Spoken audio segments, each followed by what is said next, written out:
Comic ಕುಟುಂಬದ ಮನೆಯಲ್ಲಿ ಬೆಳಿಗ್ಗೆ ಯಾವಾಗಲೂ ಗದ್ದಲವಿರುತ್ತಿತ್ತು. ಅಡುಗೆ ಮನೆಯಲ್ಲಿ ಪ್ರೆಷರ್ ಕುಕ್ಕರ್ನ ಶಬ್ದ ಕೇಳಿಸುತ್ತಿತ್ತು. ಶಾಂತಮ್ಮ ತಿಂಡಿ ತಯಾರಿಸುವಲ್ಲಿ ಬ್ಯುಸಿಯಾಗಿದ್ರು. ಅಪ್ಪು ಇನ್ನೂ ಅರ್ಧ ನಿದ್ದೆಯಲ್ಲೇ ಇದ್ದ. ಇನ್ನು ಪುಟ್ಟಿ ಅಷ್ಟರಲ್ಲೇ ಸ್ಕೂಲ್ಗೆ ತಡವಾಯಿತೆಂದು ಗಾಬರಿಯಿಂದ ಓಡುತ್ತಿದ್ದಳು. ಆದರೆ ಇಂದು ಏನೋ ಒಂಥರ ವಿಭಿನ್ನವಾಗಿತ್ತು. ಪುಟ್ಟಿ ಇದ್ದಕ್ಕಿದ್ದಂತೆ ಯಾವುದಕ್ಕೋ ಗಾಬರಿಯಿಂದ ಹುಡುಕಲು ಶುರುವಾದಳು. Study table ನೋಡಿದಳು, ಬೀರುವಾ ನೋಡಿದಳು, ಬ್ಯಾಗ್ನಲ್ಲಿದ್ದ ಪುಸ್ತಕಗಳನ್ನೆಲ್ಲ ಹೊರಗೆಸೆದಳು. ಏನೂ ಸಿಗ್ಲಿಲ್ಲ. ಅಮ್ಮ ಅಮ್ಮ, ನನ್ ಮ್ಯಾಥ್ಸ್ ಟೆಕ್ಸ್ಟ್ ಬುಕ್ ಸಿಗ್ತಾ ಇಲ್ಲ. ಪುಟ್ಟಿ, ನಿನ್ ಬುಕ್ಸ್ ನ ಸರಿಯಾಗಿ ಇಟ್ಕೋ ಅಂತ ನಿನಗೆ ಎಷ್ಟು ಸಲ ಹೇಳಬೇಕು? ಕಮಲಾ ಟೀಚರ್ ಇವತ್ತು ನನ್ನ ಖಂಡಿತ ಬೈತಾರೆ. ಪುಟ್ಟಿ ಎಲ್ಲಾ ಕಡೆ ಹುಡುಕಿದಳು. ಮಂಚದ ಕೆಳಗೆ, ಕಬೋರ್ಡ್ ಒಳಗೆ, ಸ್ಕೂಲ್ ಬ್ಯಾಗ್ ಒಳಗೆ. ಆದರೆ ಆ ಮ್ಯಾಥ್ಸ್ ಪುಸ್ತಕ ಎಲ್ಲಿಯೂ ಕಾಣಿಸ್ಲಿಲ್ಲ. ಹೊರಗಡೆ ಸ್ಕೂಲ್ ಬಸ್ ಹಾರ್ನ್ ಶಬ್ದ ಕೇಳಿಸಿತ್ತು. ಪುಟ್ಟಿಗೆ ಬೇರೆ ದಾರಿಯೇ ಇರಲಿಲ್ಲ. ಅವಳು ಬೇಸರದಿಂದಲೇ ಮನೆ ಬಿಟ್ಟಳು.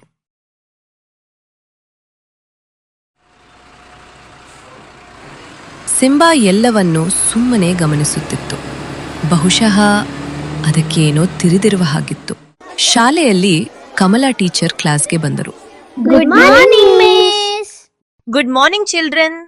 ಎಲ್ರೂ ನಿಮ್ ಮ್ಯಾಥ್ಸ್ ಟೆಕ್ಸ್ಟ್ ಬುಕ್ ಹೊರಗೆ ತೆಗ್ರಿ. ಅಲ್ಲಿ ನೋಡಿ, ಮಿಸ್ ಆಗಿದ್ದ ಆ ಪುಸ್ತಕ ಸರಿಯಾಗಿ ಅವಳ ಬ್ಯಾಗ್ ಒಳಗೆ ಇತ್ತು. ಆದ್ರೆ ಇದು ಬೆಳಿಗ್ಗೆ ಇಲ್ಲಿ ಇರ್ಲೇ ಇಲ್ವಲ್ಲ. ಬಹುಶಃ ನೀನು ಮರೆತಿರಬಹುದು. ಆದರೆ ಪುಟ್ಟಿಗೆ ಖಚಿತವಾಗಿ ತಿಳಿದಿತ್ತು.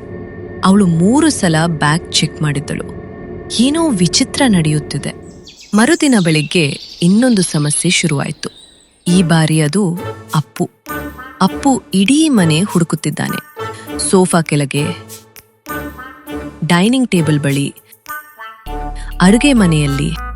ಅಮ್ಮ, ನನ್ ವಾಟರ್ ಬಾಟಲ್ ಕಾಣ್ತಿಲ್ಲ. ನಿಮ್ಮಿಬ್ರಿಗೂ ಏನಾಗಿದೆ? ವಸ್ತುಗಳನ್ನ ಯಾಕೆ ಯಾವಾಗ್ಲೂ ಕಳ್ಕೋತೀರಿ? ಇಡೀ ಮನೆ ಹುಡುಕಿದ್ರೂ ಬಾಟಲ್ ಸಿಗ್ಲಿಲ್ಲ. ಅಪ್ಪು ಬೇಸರದಿಂದಲೇ ಸ್ಕೂಲ್ಗೆ ಹೋದ. ಇದೇನಿದು? ಇಬ್ಬರೂ ಶಾಕ್ ಆಗಿದ್ದರು. ನಿನ್ನೆ ನನ್ನ ವಿಷಯದಲ್ಲೂ ಇದೇ ರೀತಿ ಆಗಿತ್ತು. ಮುಂದಿನ ಕೆಲವು ದಿನಗಳು ವಿಷಯಗಳು ಇನ್ನೂ ವಿಚಿತ್ರವಾಗತೊಡಗಿದವು. ವಸ್ತುಗಳು ಮಾಯವಾಗುತ್ತಿದ್ದವು, ಮತ್ತೆ ಪ್ರತ್ಯಕ್ಷವಾಗುತ್ತಿದ್ದವು. ಪುಟ್ಟಿ ತನ್ನ ಕಂಪೋಸ್ ಬಾಕ್ಸ್ ಕಳೆದುಕೊಂಡರೆ ಅದು ಸ್ಕೂಲ್ ಬ್ಯಾಗ್ನಲ್ಲಿ ಸಿಗುತ್ತಿತ್ತು. ಅಪ್ಪು ಹೋಮ್ವರ್ಕ್ ನೋಟ್ಬುಕ್ ಕಳೆದರೆ ಅದು ಅವನ ಡೆಸ್ಕ್ನಲ್ಲಿ ಸಿಗುತ್ತಿತ್ತು. ಯಾರೋ ಇವರಿಗೆ ರಹಸ್ಯವಾಗಿ ಸಹಾಯ ಮಾಡುತ್ತಿದ್ದರು. ಆದರೆ ಅಸಲಿ ಪ್ರಶ್ನೆ ಎಂದರೆ ಯಾರದು ಅಂತ ಪುಟ್ಟಿಗೆ ಅಪ್ಪು ಮೇಲೆ ಅನುಮಾನ ಬಂತು. ನೀನೇ ಈ ಪ್ರ್ಯಾಂಕ್ ಮಾಡ್ತಿದೀಯ ಅಲ್ವಾ? ನಿನಗ್ ಸಹಾಯ ಮಾಡಕ್ಕೆ ನನಗೇನು ಹುಚ್ಚ? ಶಾಂತಮ್ಮನನ್ನ ಕೇಳಿದ್ರು. ತಾನು ಯಾವುದನ್ನು ಮುಟ್ಟಿಲ್ಲ ಅಂದರು. ವೆಂಕಟೇಶ್ ಅವರು ನಕ್ಕು ಸುಮ್ಮನಾದರು. ಕೊನೆಗೆ ಕಿಟ್ಟಜ್ಜನನ್ನ ಕೇಳಿದ್ರು. ಕಿಟ್ಟಜ್ಜ, ನನ್ ಬ್ಯಾಗ್ ಒಳಗೆ ಬುಕ್ಸ್ ನೀವೇ ಇಟ್ಟಿದ್ದಾ? ಇಲ್ಲ ಪುಟ್ಟಿ, ನಾನು ಯಾಕೆ ಹಾಗೆ ಮಾಡಲಿ? ಈಗ ರಹಸ್ಯ ಇನ್ನೂ ಗಾಢವಾಯಿತು. ಯಾರಿಗೋ ಏನೂ ತಿಳಿಯುತ್ತಿರಲಿಲ್ಲ. ಆದರೆ ಯಾರೋ ಒಬ್ಬರು ಖಂಡಿತವಾಗಿಯೂ ಏನೋ ಮಾಡುತ್ತಿದ್ದರು. ಆ ರಾತ್ರಿ ಪುಟ್ಟಿ ಮತ್ತು ಅಪ್ಪುಗೆ ನಿದ್ದೆಯೇ ಬರಲಿಲ್ಲ. ಯಾರಾದ್ರೂ ನಮ್ ರೂಮ್ ಒಳಗ್ ತರ್ತಿದ್ದಾರಾ? ಆದ್ರೆ ಯಾರು? ಮಕ್ಕಳಿಬ್ಬರು ಬೆಡ್ಶೀಟ್ ಒಳಗೆ ಅಡಗಿಕೊಂಡರು. ಹೃದಯ ಜೋರಾಗಿ ಬಡಿದುಕೊಳ್ಳುತ್ತಿತ್ತು. ಮನೆಯೊಳಗೆ ನಿಜವಾಗಿಯೂ ಯಾರಾದರೂ ಇದ್ದಾರಾ? ಮರುದಿನ ಪುಟ್ಟಿಗೆ ಒಂದು ಐಡಿಯಾ ಬಂತು. ಈ ರಹಸ್ಯವನ್ನ ಪರೀಕ್ಷೆ ಮಾಡೋಣ ಬನ್ನಿ. ತನ್ನ ಪೆನ್ಸಿಲ್ ಬಾಕ್ಸ್ ಅನ್ನು ಬೇಕಂತಲೇ ಸೋಫಾ ಕೆಳಗೆ ಇಟ್ಟಳು.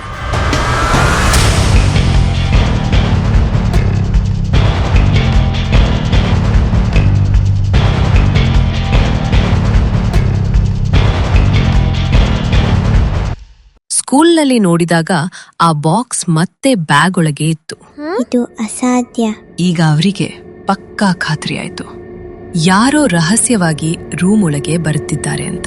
ಆ ರಾತ್ರಿ ಅವರು ನಿದ್ದೆ ಮಾಡದೆ ಎಚ್ಚರವಿರಲು ನಿರ್ಧರಿಸಿದರು. ಪುಟ್ಟಿ ಮತ್ತು ಅಪ್ಪು ನಿದ್ದೆ ಮಾಡುವಂತೆ ನಟಿಸಿದರು. ಕೋಣೆಯಲ್ಲಿ ನಿಶ್ಶಬ್ದವಿತ್ತು. ಗಡಿಯಾರದ ಶಬ್ದ ಮಾತ್ರ ಕೇಳಿಸುತ್ತಿತ್ತು. ಸಿಂಬಾ ಬಾಗಿಲ ಬಳಿ ಮಲಗಿದ್ದ. ಅರ್ಧರಾತ್ರಿ ಸಮಯ. ಗೋಡೆಯ ಮೇಲೆ ಒಂದು ನೆರಳು ಚಲಿಸಿತು. ಯಾರೋ ಒಬ್ಬರು ಟೇಬಲ್ ಮೇಲಿದ್ದ ವಸ್ತುವನ್ನು ಎತ್ತಿಕೊಂಡರು. ಮೆಲ್ಲನೆ ಸ್ಕೂಲ್ ಬ್ಯಾಗ್ ಕಡೆಗೆ ನಡೆದರು. ನಡಿ ಹೋಗಿ ನೋಡೋಣ. ಪುಟ್ಟಿ ನಿಧಾನವಾಗಿ ಮುಂದೆ ನಡೆದಳು. ಅವಳ ಕೈಗಳು ನಡುಗುತ್ತಿದ್ದವು. ಅವಳು ಪಕ್ಕನೆ ಲೈಟ್ ಹಾಕಿದಳು. ಕೋಣೆಯೆಲ್ಲ ಬೆಳಕಾಯಿತು. ಆ ನಿಗೂಢ ವ್ಯಕ್ತಿ ಅಲ್ಲೇ ಸ್ತಬ್ಧವಾಗಿ ನಿಂತುಬಿಟ್ಟರು. ಅದು ಕಿಟ್ಟಜ್ಜ.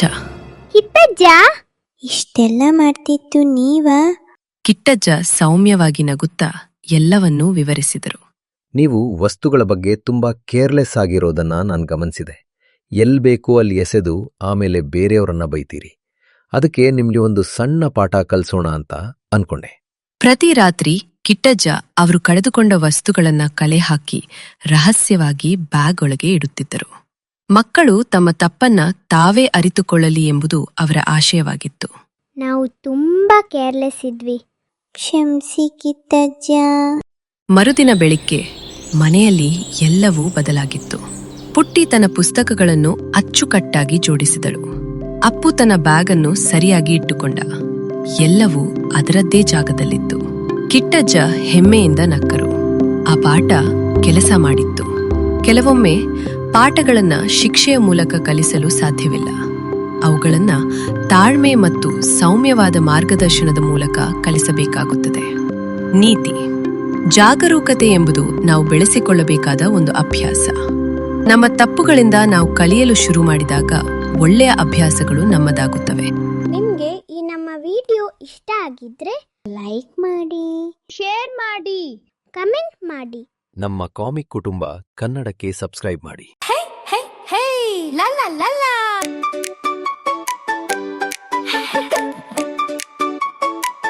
ಬನ್ನಿ ಬನ್ನಿ ಸ್ವಾಗತ. ಕುಟುಂಬ ಕಾಮಿಕ್ ಕುಟುಂಬ, ನಗು ನಗುತ್ತಾ ಒಳ ಬಂದು ಆಗಿ ನಮ್ಮ ಬಂದು. ಕಾಮಿಕ್ ಕುಟುಂಬ, ಕಾಮಿಕ್ ಕುಟುಂಬ, ಕಾಮಿಕ್ ಕುಟುಂಬ, ಚಪ್ಪಾಳೆ ಬಾರಿಸಿ ಸಂತಸ ತೋರಿಸಿ. ಕಾಮಿಕ್ ಕುಟುಂಬ, ಕಾಮಿಕ್ ಕುಟುಂಬ, ತುಟಿಯನ್ನು ಅರಳಿಸಿ ಹರ್ಷವ ಚಿಮ್ಮಿಸಿ. ಪುಟ್ಟಿ ಸಿಗುವಳು ಹೇ ಹೇಳಿ ಕೂಗಿ ಕೂಗಿ ಹೇಳಿ ಕಾಮಿಕ್ ಕುಟುಂಬ. ಪುಟ್ಟಿ ಜಾಣೆ ನಿಂಬ ಗೊತ್ತಾ, ಅಪ್ಪುಕ್ಕಿ ತಲೆ ಜೋರು ಜೋರು, ಗುಬ್ಬಿಯ ಸ್ನೇಹ ಜೇನಂತೆ, ಸಿಂಬಾ ನಮ್ಮೂರಿನ ಸುಪಟ. ಕಿಟ್ಟಜ್ಜನ ಕತೆ ಸಿಂಗಾರ, ಅಮ್ಮನ ಪ್ರೀತಿ ಬಂಗಾರ, ಅಪ್ಪನ ಕಾಳಜಿ ನಿರಂತರ, ಟೀಚರ್ ಸ್ಟ್ರಿಕ್ಟು ಮನ್ಸು ಒಬ್ಬಟ್ಟು. ಕುಟುಂಬ ಹಿಂಗಿ ಹೇಳಿ ಕಾಮಿಕ್ ಕುಟುಂಬ. ಇದು ಒಂದು ದೊಡ್ಡ ಫ್ಯಾಮಿಲಿ, ಯಾವುದೇ ಜಾದು ಇಲ್ಲ, ಚಮತ್ಕಾರ ಇಲ್ಲ, ಚಿನ್ನದ ಮನಸ್ಸುಗಳೇ ನಮ್ಮ ಊರಲ್ಲಿ ಎಲ್ಲ. ಮೋಜು ಕಲಿಕೆ ದಿನವೆಲ್ಲ, ದಿನಗಳೇ ಕಳೆದರೂ ಅರಿವಿಲ್ಲ. ಕಾಮಿಕ್ ಕುಟುಂಬ, ಕಾಮಿಕ್ ಕುಟುಂಬ, ಮೋಜು ಮಸ್ತಿಗೆ ಕೊನೆ ಇಲ್ಲ. ಕಾಮಿಕ್ ಕುಟುಂಬ, ಕಾಮಿಕ್ ಕುಟುಂಬ, ಪುಟ್ಟಿ ಮತ್ತು ಸ್ನೇಹಿತರು. ಲಲ್ಲಲ್ಲ ಮರಿಬೇಡಿ ಕಾಮಿಕ್ ಕುಟುಂಬ ದಿನವಿಡೀ.